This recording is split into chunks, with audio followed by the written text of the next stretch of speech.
Hey everybody, it's Stefan here. I've decided to remake my Vindy Afk guide because I realized I missed a whole lot of things, and I really wanted to thank the one guy in the comments who called me out on missing half of the stuff that I was like, oh, let me just go ahead and remake it. So this is my AFK Vindy guide 2.0. So touching on the armor, I am going to be bringing Crypt Bloom, and that's what I personally recommend if you can afford it. It can be done with Ganodermic depending on your familiar setup though. My personal perks are going to be Biting 4 mobile on my top and Relentless 5 Crackling 4 on my bottom. The amulet, I'm going to recommend at least an amulet of souls. That way you can get the boost from using Soul Split. For my cape, I'm going to be using my Zuck cape. For the ring slot, bring a Reaver's ring or a Ring of Death, or any other damage boosting ring that you can afford. I just personally like the Reaver's ring because it gives me that extra bit of damage. And for the pocket slot, I would recommend a Book of One or a Book of Jazz. Personally, the Ring of One is really cheap right now. If you can afford it, definitely get it because the damage boost you get from it is really nice. So moving on to weapons and spells. My main hand is going to be what I personally have, my Seismic Wand. However, you can do it with a Pre-Sol Wand, which is obviously better than my Seismic, or a Cyber Wand. My main hand perk at the moment is only Precise 6. I don't have enough money to afford Aftershock 1, but I am working towards it.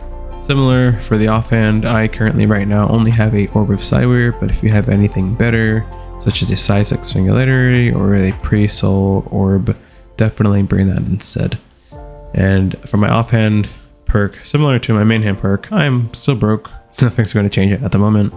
I don't have Aftershock 4 Equilibrium 2, but if you have that, that is the best in slot thing that you can bring. Other than that, I only have Equilibrium 4. So the main spells we're going to be using during this fight are going to be Insight Fear and Enemy Dead. This time I remembered the difference between the two, and the one special condition here that we need to be aware of is if we are using Ganodermic, I do recommend you bring a Hellhound familiar, which will require you to bring runes for the Prism of Restoration. Alright, so next up we got Summoning Familiars, Auras, and Relics. My personal favorite familiar here was going to be the Ripper Demon, followed by the Blood Reaver. The Hellhound is nice if you're using Ganodermic and you want to reduce the damage that you take by 20. However, you need to keep in mind the Hellhound can and it will die if you don't heal it using either the Summoning Scrolls or the Prism of Restoration using Ancient Magics. For Auras, I recommend Vampirism just because that gives you that safety net. But even though I don't have the best in slot perks, this should simply kind of tell you that it can be done without having them. You just want to have something kind of similar that gives you similar bonuses. So the main spells we're going to be using during this fight are going to be Insight Fear and Enemy Dead. This time I remembered the difference between the two, and the one special condition here that we need to be aware of is if we are using Ganodermic, I do recommend you bring a Hellhound familiar, which will require you to bring runes for the Prism of Restoration. Ears and auras, you just kind of want to keep your prayer up and you don't want that to go down. So for relics, I'm using Death Ward, which is really nice because if I ever do dip below like 50% HP, I'll get that damage reduction. If you're the small, I'm going to gain some additional adrenaline from basics, help me do more damage during the fight because I can get more abilities off. Conservation of energy, because when I use ultimate abilities, I essentially retain 20% adrenaline, which is also really nice as well. One other hint or tip, make sure you get that HP buff from Warrior's Retreat. That actually goes a very, very long way when it comes to keeping you alive. Alright, in terms of abilities, I have everything listed on the screen, but this is Metamorphosis into Tsunami, into Omni Power, into Wild Magic, Asphyxiate, followed up by Greater Conch, Dragon Breath, Combust, Whack, and then Corruption.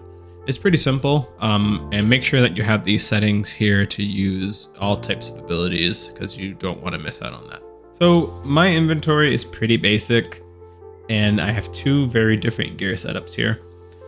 One of them is Crypt Bloom. My Crypt Bloom is fully perked out, and my Ganodermic is essentially not perked out. So it is possible to do this without having your armor perked. It's just very hard, and Ganodermic is really not ideal because you can get dropped very easily.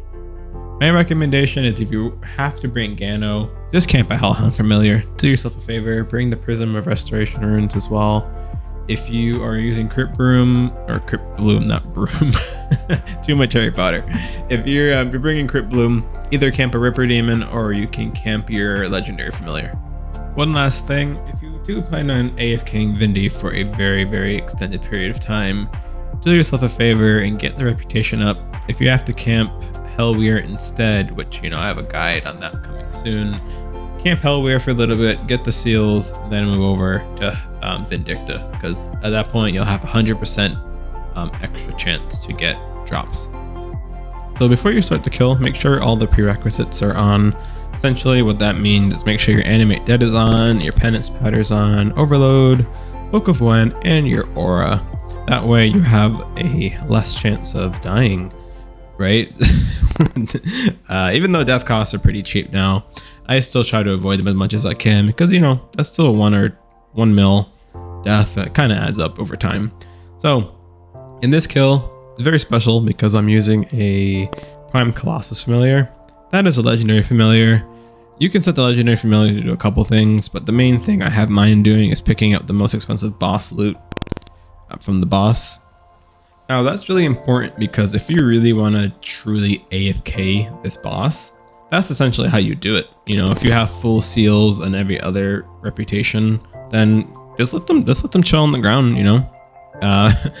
Also, another tip you can use while AFKing, now use it at your own risk.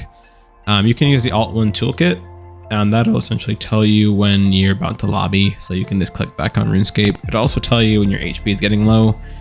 But again, use that third party at your own risk. I tend to use it every so often. I'm not relying on it because, you know, I've seen third parties go sideways in the past. All right, so this next kill is actually the Ganodermic kill that I promised I would show. Now, at first glance, it does not look bad at all. However, you do need to realize that you can get dropped, and I can't stress this enough because I did test this with a couple kills and I did find myself really, really close. But you can see I have the Hellhound Familiar up. Essentially, that's taking 20% of the damage off of me and onto itself, which means that overall I take less damage. Now, you can probably combine that with the new Aegis perk, or Aura, I should say. They changed it recently, but essentially I'm taking very minuscule damage. However, the damage that I do take, it is very consistent compared to Crypt Bloom, which sometimes will essentially not even get hit. But you can see it's really not that bad. I just kind of have to monitor it more, a little bit closer than I would if I had used Crypt Bloom. But it's pretty much the same exact thing as Crypt Bloom. I just kind of sit there, auto retaliate back, make sure your Animate Dead is definitely on. If that ever drops, you're definitely gonna die. And at the end of the kill, since my Hellhound is taking damage, I can heal it using the Prism of Restoration to bring it back up to full HP and get ready for the next kill. And you see that here as well.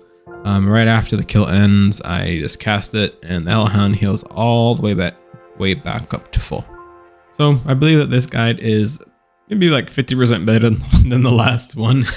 I know the last one I missed out on quite a bit, and I do apologize for that. I think that I've got everything sorted out, but if you have any suggestions of things I maybe missed or things I could have did better on, please let me know in the comments below, and I'll catch you guys in the next one. Bye.